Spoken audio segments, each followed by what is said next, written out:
या अनुषंगाने संजीवनी युवा प्रतिष्ठानच्या माध्यमातून युवा सशक्तीकरण हे आपलं 5 उद्दिष्टांपैकी एक उद्दिष्ट राहिलेलं आहे आणि त्याच माध्यमातून संजीवनीचा नोकरी महोत्सव 2024 आपण या ठिकाणी 5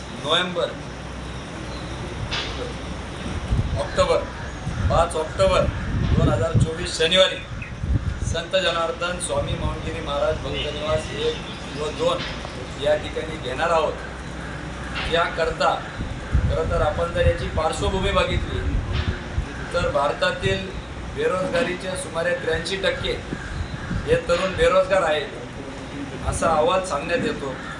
इंटरनॅशनल लेबर ऑर्गनायझेशनच्या माध्यमातून जो अहवाल प्रसिद्ध झाला त्याच्यातही अशाच पद्धतीची आकडेवारी सांगण्यात आलेली आहे आणि त्यातही साधारणपणे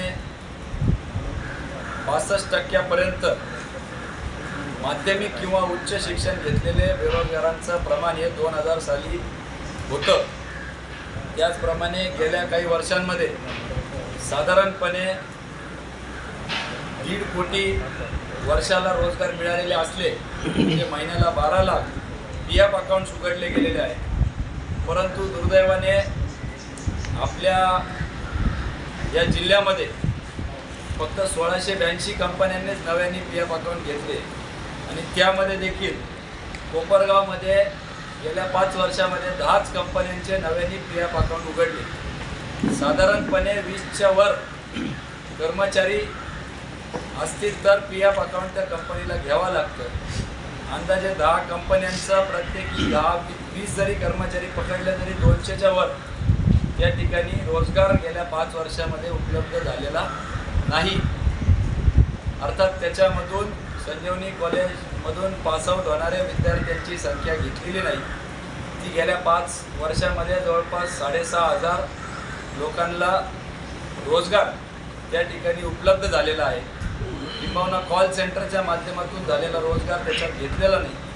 परंतु हे सगळं होत असताना गेल्या वर्षभरामध्ये 22-23चा आकडा जर बघितला तर भारतामध्ये 1,71,000 लोकांनी आत्महत्या केलेली युवकांनी आणि त्याच्यात प्रामुख्याने कारण हे बेरोजगारी किंवा आर्थिक अस्थिरता असल्या कारणास्तव हे मोठं कारण त्याचं ठरलेलं आहे।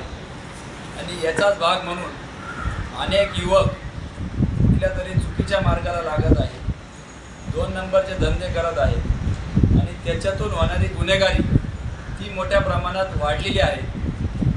हा रोजगार किंवा नोकरी महोत्सव कोपरगाव आणि परिसरातील लोकांकरता असल्या कारणास्तव मी इतर आकडे सांगणार नाही।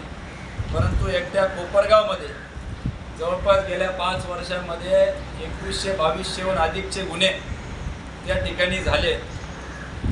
त्यामध्ये शहरामध्ये 1500 आणि ग्रामीणमध्ये 2000हून अधिक गुन्हे त्या ठिकाणी नोंदवले गेले आणि धक्कादायक बाब म्हणजे त्याच्यामध्ये 55 इतके मर्डरचे गुन्हे आहेत। त्यामध्ये इतर गुन्ह्याचे प्रयत्न झालेले इतर वेगळे 30-40 गुन्हे आहेत। असे वेगवेगळे बलात्कार, विनयभंग, दरोडा, चोरी, वाळू चोरी, घरफोडी, मारामारी असे सगळेच गुन्ह्यांचा समाविष्ट आहे या सर्व 3,500-4,000 गुन्ह्यांमध्ये। आणि म्हणून कुठंतरी आपण एक जबाबदार नागरिक म्हणून एक प्रतिष्ठानच्या माध्यमातून सातत्याने युवा सशक्तीकरणाचा कार्यक्रम आपण घेत असतो। त्याचाच भाग म्हणून आम्ही संजीवनी नोकरी महोत्सव 2024 आयोजन केलेलं आहे। 5 ऑक्टोबर 2024 सकाळी 9 ते संध्याकाळी 5 वाजेपर्यंत याचं आयोजन आहे। यामध्ये आम्ही महाराष्ट्रातील नामांकित कंपन्यांकडं संजीवनी उद्योग समूहाच्या माध्यमातून असेल, संजीवनी कॉलेजच्या माध्यमातून असेल किंवा आमच्या इथं बसलेल्या सहकाऱ्यांच्या माध्यमातून आम्ही त्यांच्यापर्यंत HR-पर्यंत आमचं मागणी केली आहे। त्याच्यामध्ये 100हून अधिक कंपन्यांनी या ठिकाणी येण्यास सहमती दर्शवलेली आहे आणि जवळपास 10,000 पर्यंत वेकन्सीज या ठिकाणी त्या कंपन्या आपल्याकडे घेऊन येणार आहेत। म्हणून अशी मोठी संधी, सुवर्ण संधी मी तर खऱ्या अर्थाने म्हणल की पहिली या जिल्ह्यामध्ये अशा मोठ्या प्रमाणात रोजगार मेळावा कुठंच झाला नसेल, किंबहुना या 10-15 तालुक्यांमध्ये अशा पद्धतीचा मेळावा कधी झाला नसेल असा मेळावा आपण घेऊ पाहू इच्छित आहेत. त्यामध्ये IT सेक्टर असेल, नॉन IT सेक्टर असेल, बँकिंग सेक्टर असेल, मॅन्युफॅक्चरिंग सेक्टर असेल, IT सेक्टर असेल, डिप्लोमा, ITI, फार्मा किंवा इतर डिप्लोमाचे फील्ड्स, या सगळ्यांना हे सगळे सेक्टर्स त्या ठिकाणी येणार आहे. या विरहित नामांकित कंपन्या सांगायचं झालं तर ICICI सारखी नामांकित कंपनी येणार आहे, वेलनेस आहे, एक्साईड आहे, PTM आहे, सन फार्मा आहे, डॉक्टर रेड्डीज आहे, टाटा मोटर्स आहे, ॲक्सिस बँक आहे, महिंद्रा सारखी कंपनी आहे, बजाज आहे, निर्मल आहे, CIE आहे, ग्रीन IT आहे, अलाइड सॉफ्टेक आहे, झोमॅटो आहे. या सर्व कंपन्या अगदी आपल्याला कुठं न जाता या आपल्या कोपरगाव नगरीमध्ये जनार्दन स्वामी आश्रमाच्या ठिकाणी येणार आहे. म्हणून मी आपल्या मीडियाच्या माध्यमातून आमच्या सर्व बेरोजगार युवांना आवाहन करू इच्छितो की आपल्याला ही सुवर्ण संधी संजीवनी युवा प्रतिष्ठानच्या माध्यमातून येत्या 5 ऑक्टोबर 2024ला सकाळी 9 ते संध्याकाळी 5 वाजेपर्यंत 100हून अधिक कंपन्या येणार आहे. 10,000 पर्यंत रोजगार या ठिकाणी उपलब्ध आहे आणि सर्वच फॅकल्टी जवळपास याच्यामध्ये कव्हर झालेल्या आहेत. सगळ्यांनी आपण लाभ घ्यावं आणि त्याच दिवशी आपण 2 गोष्टी, आलेला माणूस कुठलाही रिकाम्या हाती जाणार नाही आहे. एक तर तो नोकरी घेऊन जाईल किंवा जॉब कार्ड घेऊन जाईल.